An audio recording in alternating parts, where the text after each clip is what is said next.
Merhaba arkadaşlar, örgü kanalıma hoş geldiniz. Hem kız hem erkek bebekleriniz için yapabileceğiniz kolay, kapüşonlu, tığ işi bebek hırkası yaptım. Bugün bu hırka anlatımını sizlerle paylaşmak istiyorum. Bakın arkadaşlar, hırka hem çok güzel oldu hem de çok kolay.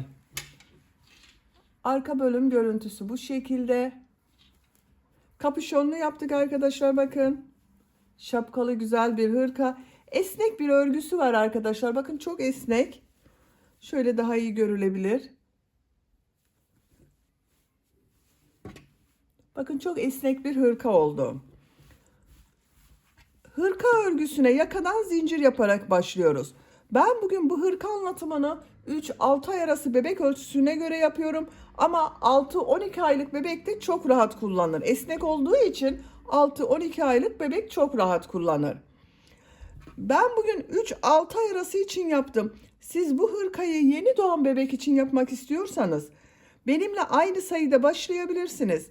Bu yakada yaptığım arttırma sırasını bir sıra eksik yaparsanız yeni doğan bebek için olur. Benimle aynı sayıda başlayıp bu arttırma sırasını bir sıra fazla yaparsanız 6-12 ay arası çocuklarınız için olur. Benimle aynı sayıda başlayıp bu arttırma sırasını 2 sıra fazla yaparsanız da 1-2 yaş arası çocuklarınız için olur. Biz bugün 3-6 ay arası çocuk için yapıyorum. Dediğim gibi 6 aylık bebek çok rahat kullanır. Geniş oldu arkadaşlar. Hırka örgüsünü ön bölümden düğmeli yaptım, bakın.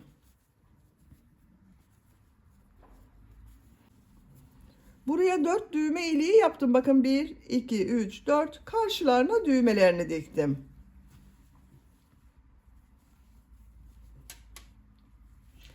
Kapüşon bölümü bakın bu şekilde. Çok kolay arkadaşlar bu kapüşon bölümünü yapmak. Hırka örgüsünde iplik olarak ben bugün bu ipliği kullandım. Benekli bir iplik arkadaşlar. Bakın kendinden benekli bir iplik. 100 gram iplikte 300 metre var. İkinci yumak iplikten bakın bu kaldı. 2 yumak iplik bitmedi. Ben bugün bu ipliği kullandım. Siz tercihinize göre her marka iplik ve renklerini kullanarak yapabilirsiniz. İplik markasını söyleyemiyorum arkadaşlar. Buradan iplik markası söylememiz yasak. Siz her marka ve renk ipliği kullanabilirsiniz. Düz renkli iplikler ile de çok güzel oluyor. Mavi renkli iplik olarak da bunu kullandım. Çok az miktarda, bakın 50 gram iplik yeterli. Tığ olarak 5 numara 3 milimetre tığ kullandım. Elim çok sıkı değil. Benim yaptığım örgüler bakın çok yumuşak oluyor. Sizin eliniz sıkıysa 3,5-4 milimetre tığ ile yaparsanız çok daha güzel olur. Ölçülerini videonun sonunda ölçüyorum. Oraya bakabilirsiniz arkadaşlar. İplik tığ hazırlayalım. Hep birlikte hem kolay hem de güzel bu tığ işi hırkayı yapalım. Örgü kanalıma abone değilseniz abone olmayı unutmayın lütfen. Hepinize kolay gelsin. İyi çalışmalar. Örgüye yakadan zincir yaparak başlıyoruz. İlk ilmeği ben bu şekilde yapıyorum. Zincirleri yapmaya başlıyorum. Çok sıkı zincirler yapmıyorum. 70 zincir yapalım. 70 zincir yaptım. Bakın çok sıkı zincirler yapmadım. 70 zincirin kaç santimetre olduğunu ölçüyorum. 30 santimetre zincir uzunluğu var arkadaşlar. 30 santimetre için ben 70 zincir yaptım. Sizin elinizin sıklığına göre daha fazla zincir yapmanız gerekebilir. Şimdi bu zincirler üzerine yarım trabzan yapacağız. Yarım trabzan yaparken yaka ayrımlarını da yapacağız. Ön bölümleri, kol bölümlerini ve arka bölümü işaretleyeceğiz arkadaşlar. Tığ üzerine iplik alıyorum. 2 ilmek atlıyorum. 3. ilmeğe yarım trabzan yapıyorum. Bakın şu şekilde tığı alıyorum. İlmeğe tığı takıyorum. İplik aldım. 3 ilmek var. Üçünün içinden bir defa da çekiyorum. Yarım trabzan oluyor. Ön bölüm için 10 yarım trabzan yapıyorum. Sıra başında yaptığım bu 2 ilmek atlama da bakın bir yarım trabzan oluyor. 1, 2, 3, 4, 5, 6, 7, 8, 9, 10. 10 yarım trabzan yaptım. Arttırma yeri için 2 zincir yapıyorum. Kol bölümüne 14 yarım trabzan yapıyorum.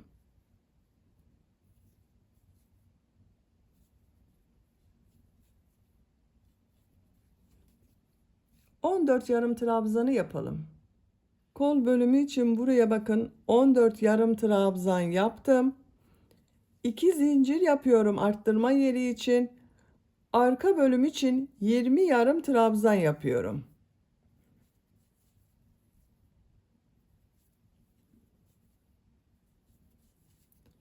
Bu ön bölümü siz kaç trabzan yaptıysanız arkadaşlar, bu arka bölüm ön bölümün 2 katı olacak. 2 ön bölümün toplamını arka bölüm için yarım trabzan yapıyoruz. 20 trabzan yapalım. Arka bölüm için 20 yarım trabzan yaptım. 2 zincir yapıyorum. Kol bölümü için 14 yarım trabzan yapıyorum.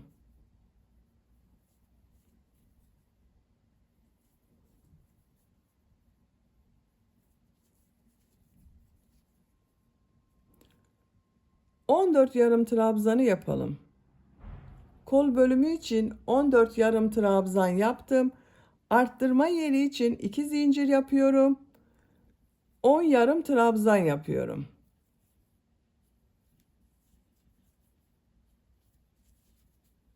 On yarım trabzanı yapalım. Ön bölüm için 10 yarım trabzan yaptım. Bu sırada yaka ayrımlarını yaptık arkadaşlar. Ön bölümler için 10 yarım trabzan, kol bölümleri için 14 yarım trabzan, arka bölüm için de bakın 20 yarım trabzan yaptım. İkinci sıradayım. Bir zincir yapıyorum, örgüyü çeviriyorum. Yine yarım trabzanlar yapıyoruz. Tığ üzerine iplik alıyorum. Bakın yarım trabzanı şu şekilde 2 ilmeğe yapmıyorum. Tek ilmekten alarak yapıyorum. Bakın bu tarafta görünen tek ilmek üzerine yarım trabzan yapıyorum.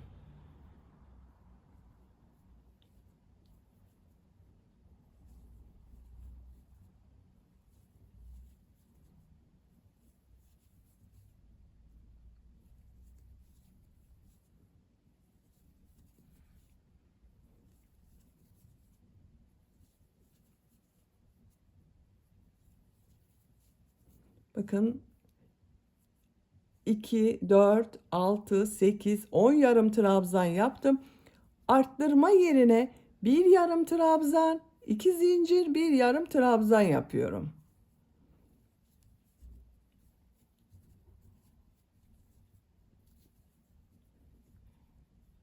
Kolda bulunan ilmekler üzerine bakın yine ilmekten alarak yarım trabzan yapıyorum. Şu şekilde yapmıyorum.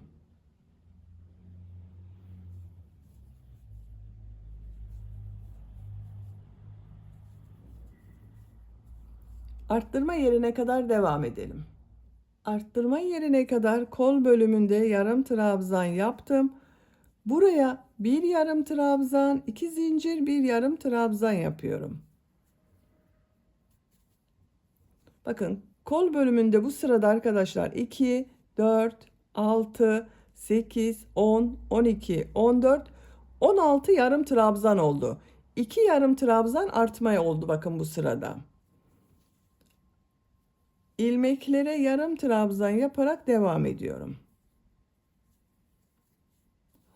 Arttırma yerine kadar devam edelim. Buraya kadar yarım trabzan yaptım. Arttırma yerine bir yarım trabzan, 2 zincir, bir yarım trabzan yapıyorum. Diğer ilmeklere yarım trabzan yaparak devam ediyorum. Bakın şu şekilde yapmıyorum. Şu tek ilmekten alarak yarım trabzan yapıyorum. Arttırma yerine kadar devam edelim. Arttırma zincirine kadar yarım trabzan yaptım. Bu arttırma zincirinin üzerine Bir yarım trabzan, 2 zincir, bir yarım trabzan yapıyorum.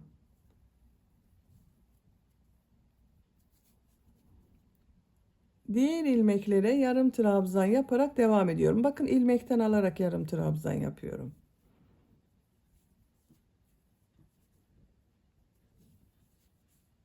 Sıra sonuna kadar devam edelim. Sıra sonuna kadar tamamladım. Son trabzanı bakın burada 2 ilmek atlayarak bir yarım trabzan yaptım. İkinci zincir üzerine yapıyorum. Bu sırada da bakın 2, 4, 6, 8, 10, 11 yarım trabzan oldu bu bölümde arkadaşlar. Arttırma yerlerinde bir yarım trabzan, 2 zincir, bir yarım trabzan yaptık. Diğer ilmeklere yarım trabzan yaptım. Üçüncü sıradayım. Bir zincir yapıyorum. Örgüyü çeviriyorum. İlk ilmeğe yarım trabzan yapıyorum. Diğer ilmeklere yarım trabzan yapıyorum. Buraya kadar devam edelim. Arttırma yapacağım yere kadar yarım trabzan yaptım. Tığ üzerine iplik alıyorum. Buraya bir yarım trabzan, 2 zincir, bir yarım trabzan yapıyorum. Diğer ilmeklere yarım trabzan yaparak devam ediyorum. Bakın şu şekilde ilmekten alarak yapıyorum arkadaşlar.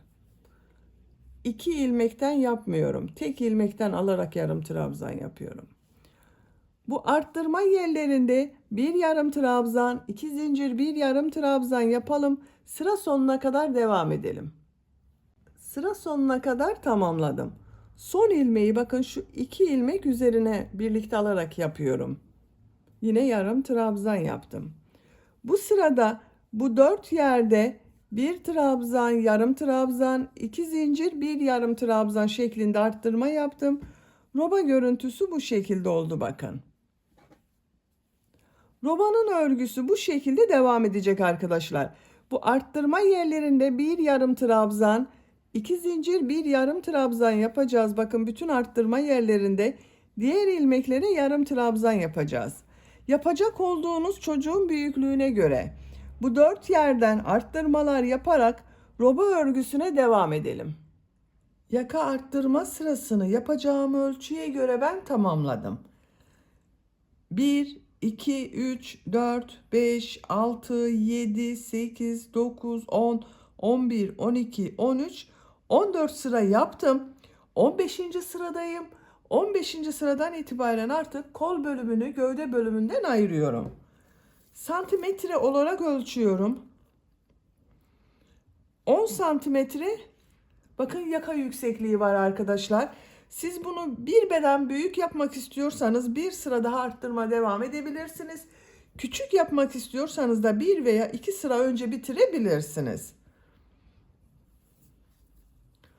Bir zincir yapıyorum. Örgüyü çeviriyorum.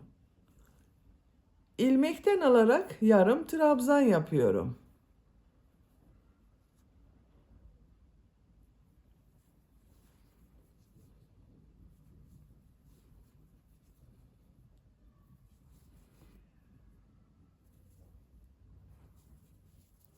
Arttırma yaptığımız bu zincire kadar devam edelim. Arttırma yaptığım zincire kadar yarım trabzan tamamladım. Bu zincir üzerine bu sırada bakın 2 yarım trabzan yapıyorum. Kol altı için bir zincir yapıyorum. Tığ üzerine iplik alıyorum. Kolda bulunan bütün ilmekleri atlıyorum. Bu arttırma zinciri üzerine 2 yarım trabzan yapıyorum. Diğer trabzanları bakın ilmeklerden alarak devam ediyorum.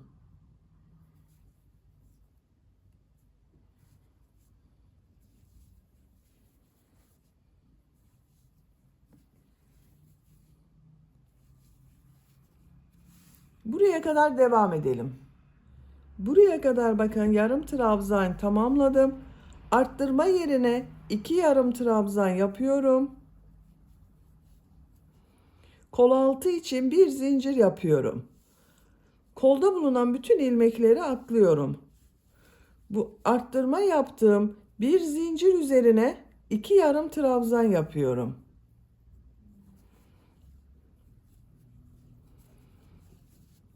Diğer trabzanları bakın ilmekten alarak yarım trabzan yapıyorum.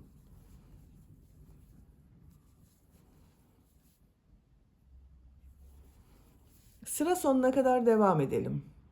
Sıra sonuna kadar tamamladım. Bu sırada bakın yine yarım trabzanlar yapmaya devam ettim. Kol bölümlerini gövde bölümünden ayırdım. Kol altında birer tane zincir yaptım. Artık örgüye gövde örgüsüyle devam ediyorum. Bir zincir yapıyorum, örgüyü çeviriyorum. İlmeklerden alarak yarım trabzan yapıyorum.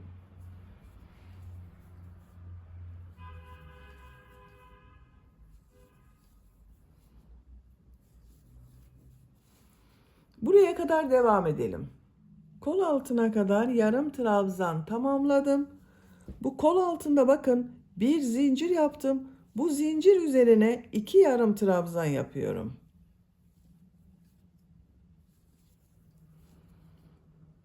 Diğer ilmekleri yarım trabzan yaparak devam ediyorum. Yine bakın bir ilmekten alarak yarım trabzan yapıyorum.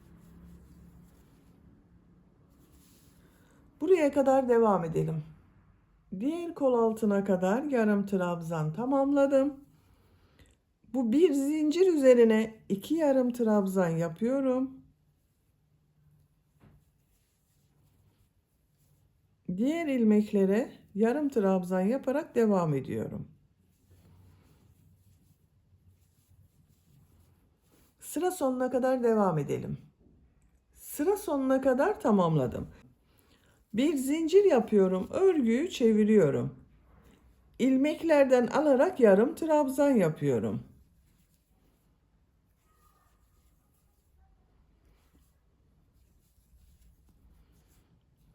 Sıra sonuna kadar devam edelim. Bir zincir yapıp örgüyü çevirelim. Bu şekilde gövde örgüsüne devam ediyoruz arkadaşlar. Bakın, görüntüsü bu şekilde oldu. Yapacak olduğunuz çocuğun büyüklüğüne göre bu sıraları tekrarlayarak gövdenin örgüsünü tamamlayalım. Gövde örgüsünü kol altından sonra 21 sıra yaptım. 2, 4, 6, 8, 10, 12, 14, 16, 18, 20, 21 sıra bakın. Santimetre olarak ölçüyorum.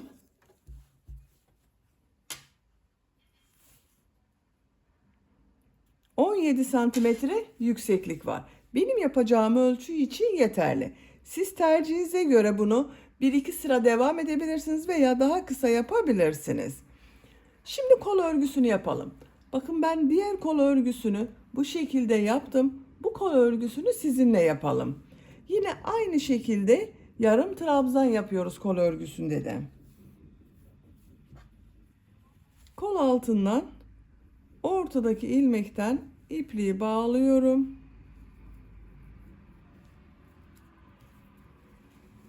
Buradan ilmek yapıyorum. İlk yarım trabzan ilmekten alıyorum. Yarım trabzan yapıyorum. İlmeklerden alarak yarım trabzan yapıyoruz. Sıra sonuna kadar devam edelim. Sıra sonuna kadar tamamladım. Son ilmeğe de yarım trabzan yaptım. Kol altındaki bu ilmek ile ilmek kaydırma yaparak birleştiriyorum. Bir zincir yapıyorum. Örgüyü çeviriyorum. Bakın düz devam etmiyorum arkadaşlar. Yuvarlak devam etmiyorum. Yuvarlak devam ederseniz bu gövde bölümü ile kol bölümünün görüntüsü farklı olur. Görüntünün farklı olmaması için örgüyü çeviriyorum. Bakın şu şekilde kolun ters tarafından devam ediyorum. İlmekten alıyorum. Yarım trabzan yapıyorum. Her ilmekten alarak yarım trabzan yapıyorum. Sıra sonuna kadar devam edelim. Sıra sonuna kadar tamamladım. İlk ilmek ile ilmek kaydırma yaparak birleştiriyorum. Bir zincir yapıyorum. Örgüyü çeviriyorum arkadaşlar. Bakın düz devam etmiyorum. Düz devam ederseniz bu gövde bölümü ile kol bölümü arasında görüntü farklı olur. Onun için kolda sıra sonuna kadar devam ediyoruz. Bakın bu sırada düz devam ediyoruz. Şu şekilde. Bir sonraki sırada tekrar çevireceğiz. Örgünün ters tarafından devam edeceğiz. İlk trabzanı ilmekten alıyorum. Yarım trabzan yapıyorum. Diğer ilmeklere yarım trabzan yapıyorum. Sıra sonuna kadar devam edelim. Sıra sonuna kadar tamamladım. İlk ilmek ile ilmek kaydırma yaparak birleştiriyorum. Kol örgüsünün görüntüsü bakın bu şekilde oldu. Bir zincir yapıyorum, örgüyü çeviriyorum. İlmekten alıyorum, yarım trabzan yapıyorum.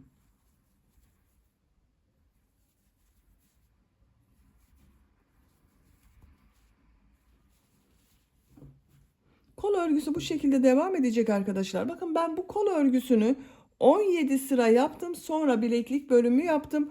Bu kol örgüsünde 17 sıra yapalım veya tercihinize göre siz daha uzun veya daha kısa da yapabilirsiniz. Kol örgüsüne devam edelim. Kol örgüsünü yapacağım ölçüye göre tamamladım. Birleştirme yaptığım bakın buradan itibaren sayıyorum. 2, 4, 6, 8, 10, 12, 14, 16, 17 sıra yaptım. Santimetre olarak ölçüyorum. 14 santimetre kol yüksekliği var. Bakın kol örgüsü çok esnek oldu. Diğer kol örgüsünü de bakın ben tamamladım. Aynı sırada yaptığım kol ucunda bu şekilde bileklik bölümü yaptım. Mavi renkli iplik ile. Bakın bu renk bir mavi renkli iplik kullanıyorum. Siz tercihinize göre kendi rengiyle devam edebilirsiniz veya benim gibi bu şekilde benekli iplik kullanıyorsanız içinde bulunan herhangi bir renk ile yapabilirsiniz. Şimdi bu bileklik bölümünde bakın bir düz bir ters boşluktan alıp trabzan yapacağız. Bu son ilmeğe ipliği bağlıyorum. Buradan ilmek yapıyorum. 2 zincir yapıyorum. Şu ilk trabzan düz taraftan boşluktan alıp trabzan yapıyorum. Ters taraftan boşluktan alıp trabzan yapıyorum. Düz taraftan boşluktan alıp trabzan yapıyorum. Bakın bu sıra başında yaptığım 2 zincirde bir trabzan olacak arkadaşlar. Bu 2 zincirden sonra bakın 3 trabzan yaptım. Bu 2 trabzanı birlikte alarak kesme yapıyorum. Bakın örgünün ters tarafından 2 trabzanı alıyorum. Birlikte yapıyorum. Ters taraftan görünen trabzan oldu. Kol ucunun biraz dar olmasını istiyorum. Bakın bu genişlikte. Arada 3 trabzandan sonra 4. trabzanları kesme yaparsanız biraz dar olur. Düz taraftan boşluktan alıyorum, trabzan yapıyorum.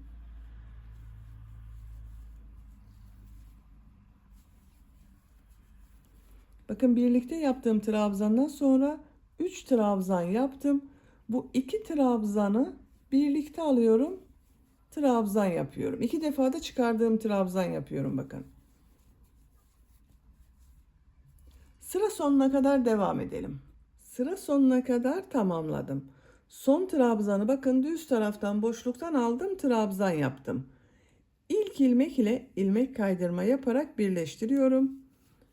Sıra başında yaptığım 2 zincir bakın ters tarafta görünen trabzan oldu. Bu sırada bakın her 3 trabzandan sonra bir kesme yaptım. Bakın 2 ilmeği birlikte yaparak kesme yaptım. Kol ucu biraz dar oldu. Bakın şu şekilde olacak arkadaşlar kol ucu. Siz arada kesme yapmazsanız düz olur. Kol biraz geniş olur. Tercihinize göre hiç kesme yapmayabilirsiniz. 2 zincir yapıyorum. Bu sırada yaptığım bu trabzanları nasıl görüyorsam o yönde boşluktan alıp trabzan yapıyorum. Bakın düz tarafta görünüyor.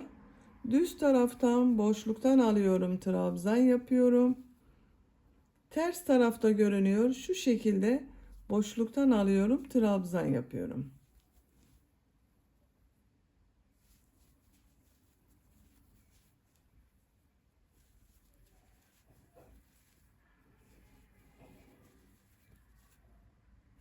Sıra sonuna kadar devam edelim. Sıra sonuna kadar tamamladım. Son trabzanı bakın düz taraftan boşluktan aldım, trabzan yaptım. İlk ilmek ile ilmek kaydırma yaparak birleştiriyorum. İpliği kesiyorum. Bakın kol bölümü bu şekilde oldu. Ben 2 sıra mavi renkli iplik ile yaptım. Siz tercihinize göre bunu 3-4 sıra yapabilirsiniz. Ben bunu yeterli görüyorum. Küçük yapıyorum hırkayı. 2 sıra mavi renkli iplik ile yaptım. Bakın diğer kolu da aynı yaptım. 2 sıra. Siz de diğer kol örgüsünü bu kol örgüsü gibi başlayıp bitirebilirsiniz. Şimdi hırkanın şapka bölümünü yani kapüşon bölümünü yapalım. Şu ilk ilmeğe ipliği bağlıyorum.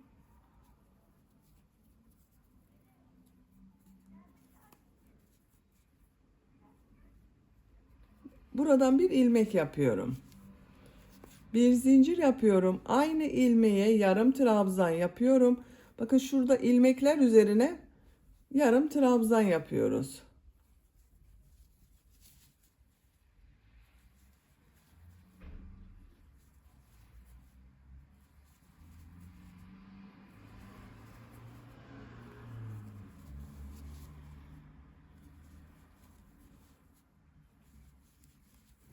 Bakın bu arttırma yerine kadar yarım trabzan yaptım.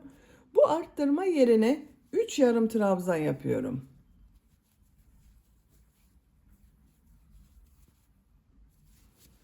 Diğer ilmeklere bir yarım trabzan yapıyorum. Şapka biraz geniş olsun istiyorum, dar olsun istemiyorum arkadaşlar. Onun için arttırma yerlerinde 3 yarım trabzan yapıyorum. Buraya kadar devam edelim. Diğer arttırma yerine kadar bakın tamamladım. Bu arttırma yerine de 3 yarım trabzan yapıyorum. Diğer ilmeklere trabzan yapıyorum. Yine yarım trabzan yapıyorum.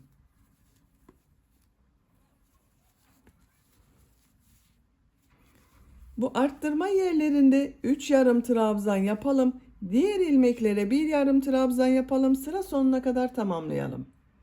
Sıra sonuna kadar tamamladım. Son ilmeğe de yarım trabzan yaptım. Bu sırada bakın şu ilmeklerden alarak yarım trabzan yaptık. Bu 1, 2, 3, 4 yerde arttırma yerlerinde üçer yarım trabzan yaptım. Bakın şapka bölümü bu şekilde devam edecek arkadaşlar. Bir zincir yapıyorum. Örgüyü çeviriyorum. İlmekten alıyorum. Yarım trabzan yapıyorum.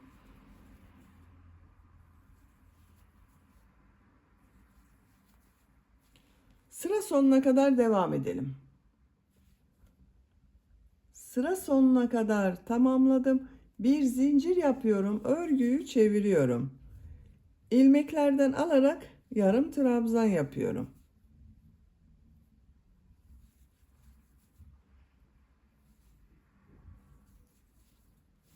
Sıra sonuna kadar devam edelim. Sıra sonuna kadar tamamladım. Bir zincir yapıyorum. Örgüyü çeviriyorum.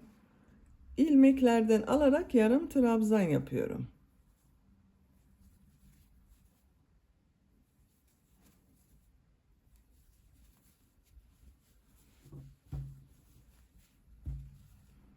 Şapkamız böyle bakın arkadaşlar. Şapkanın örgüsü bu şekilde devam edecek. Bu yarım trabzan sırasını tekrarlayarak şapka örgüsüne devam edelim. Hırkanın şapka örgüsünü tamamladım. Bakın bu şekilde oldu arkadaşlar.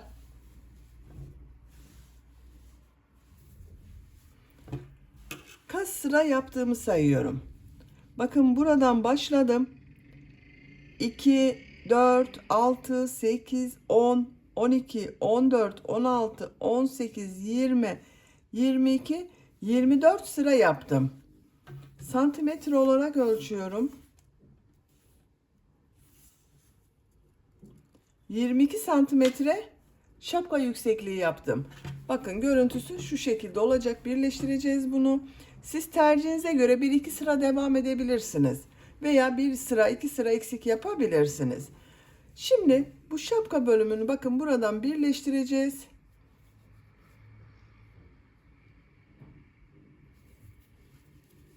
ilmek kaydırma yaparak birleştiriyorum.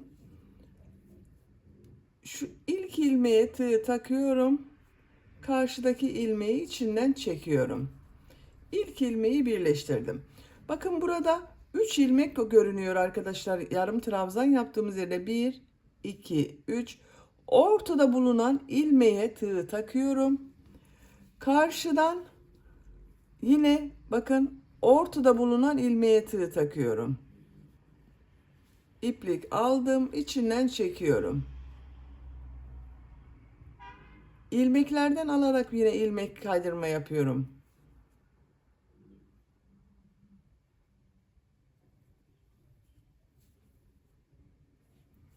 Bakın burada 3 ilmek var. 1, 2, 3. Ortadaki ilmeğe tığ takıyorum. Karşıda da bakın 1, 2, 3 ilmek var. Ortadaki ilmeğe tığ takıyorum. İlmek kaydırma yapıyorum.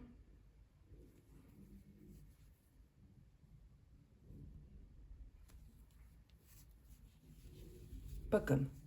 Düz tarafın görüntüsü bu şekilde oldu. Trabzan sırası birbirinin devamı gibi oldu. Sıra sonuna kadar devam edelim. Sıra sonuna kadar ilmek kaydırma yaparak birleştirdim.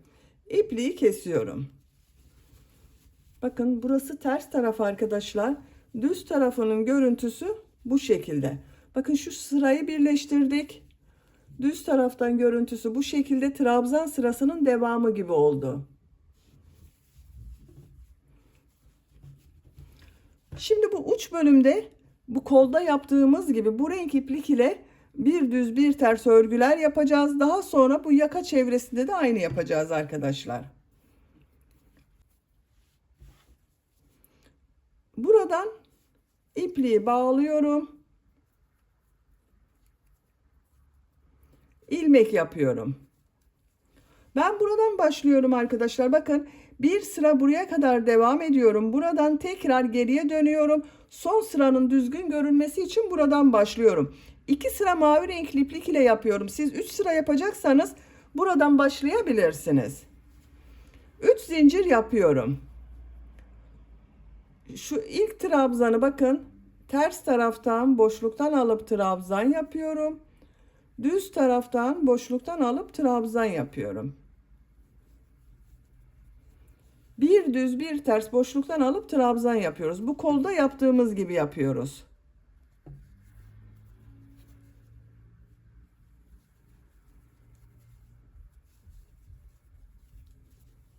Bakın düz tarafın görüntüsü bu şekilde.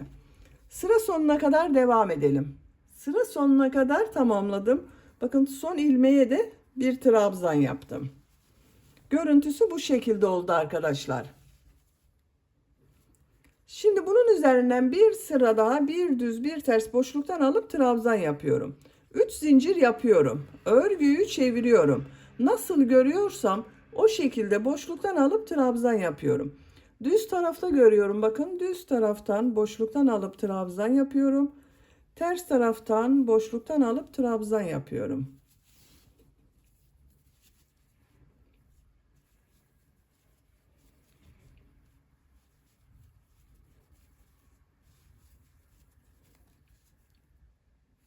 Sıra sonuna kadar devam edelim.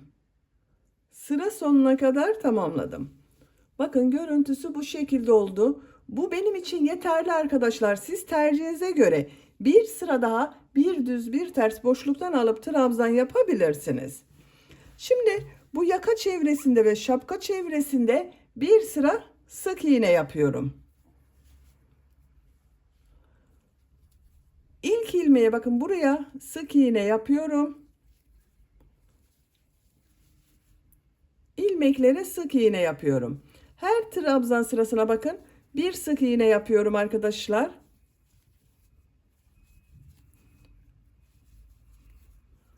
Bu şekilde bakın düzgün görünmesine dikkat ederseniz iyi olur. Sık iğne yapalım. Bakın bu şapka çevresinde de sık iğne yapacağız. Buraya kadar sık iğne yaparak devam edelim. Sıra sonuna kadar sık iğne yaparak tamamladım. Bakın ön bölümlerde ve şapka çevresinde bir sıra sık iğne yaptım. Şimdiki sırada trabzan sırası yapacağız. Trabzan sırasını yapmadan önce bakın bu tarafa düğme ilikleri yapacağız arkadaşlar. Düğme iliklerinin yerlerinde işaret yapalım. Bakın yaka bölümünde ilk düğme iliğini ben buraya yapıyorum.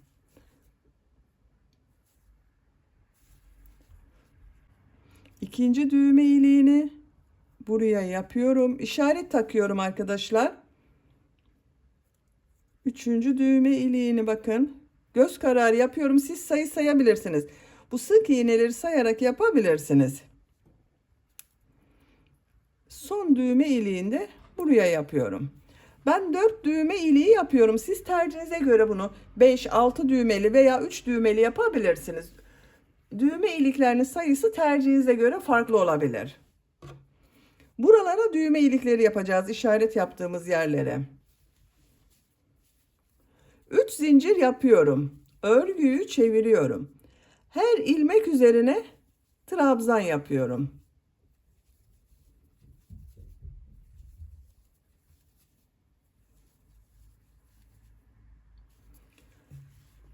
Çevresinde trabzan yaparak bu düğme iliği yapacağımız bakın yakaya kadar devam edelim. Düğme iliği için işaret yaptığım yere kadar bakın trabzan yaptım.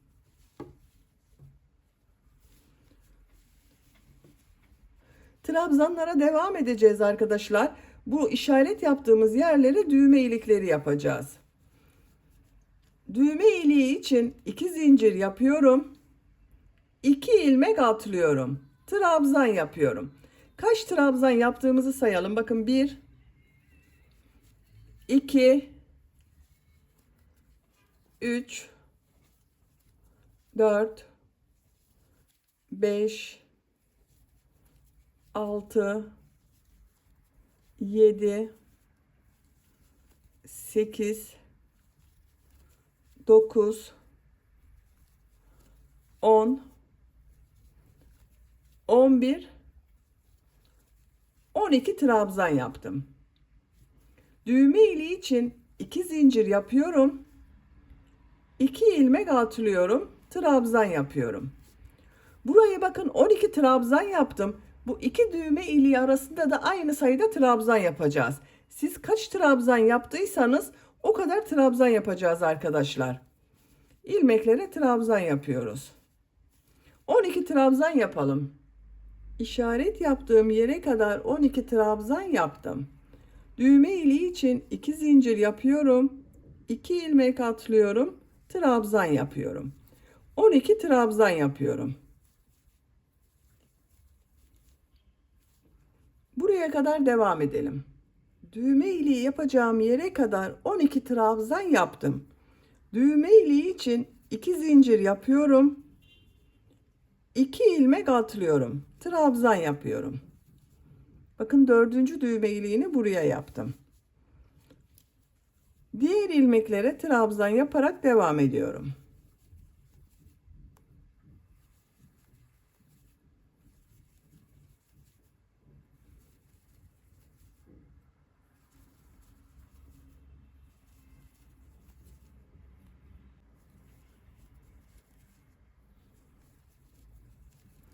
Son ilmeğe de trabzan yaptım.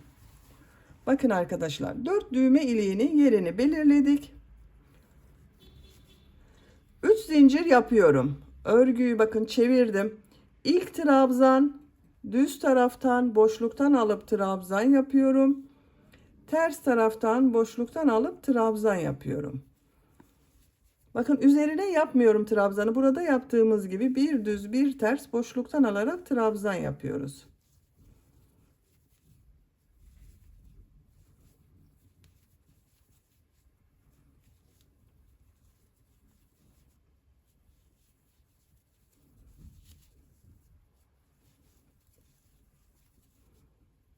Düz taraftan boşluktan alıp trabzan yapıyorum. Bu iki zincir üzerine 2 trabzan yapıyorum. Burada 2 ilmek atladık. Bakın 2 trabzan yaptım. Düz taraftan boşluktan alıp trabzan yapıyorum. Ters taraftan boşluktan alıp trabzan yapıyorum. Bu düğme iliği yaptığımız yere kadar devam edelim. Diğer düğme iliğine kadar bakın trabzan yaptım. Son trabzan örgünün ters tarafından boşluktan aldım, trabzan yaptım. Bu düğme iliği için yaptığım 2 zincir üzerine 2 trabzan yapıyorum. Bu trabzan düz taraftan boşluktan alıp trabzan yapıyorum. Ters taraftan boşluktan alıp trabzan yapıyorum. Bakın düğme ilikleri daha belirgin oldu. Bu düğme iliklerinin üzerine ikişer trabzan yapalım. Diğer trabzanları bir düz bir ters boşluktan alıp trabzan yapalım. Sıra sonuna kadar devam edelim. Sıra sonuna kadar tamamladım. Son trabzanı bakın şu trabzan boşluğuna yapıyorum. İpliği kesiyorum.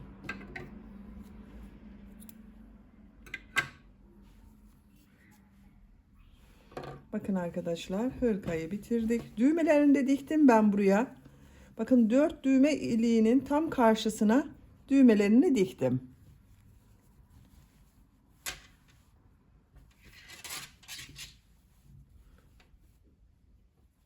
Bakın çok güzel oldu hırka.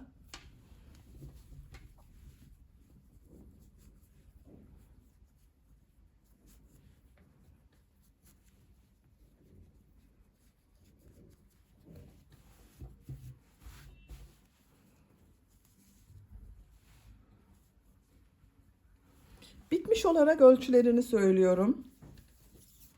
Kol altının buradan gövde genişliğini ölçüyorum.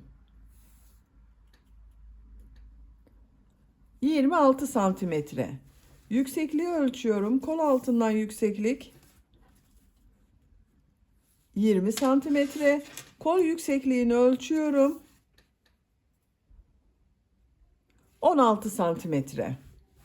Ben 3-6 ay arası çocuk için yaptım arkadaşlar. Bakın çok güzel bir ölçü oldu.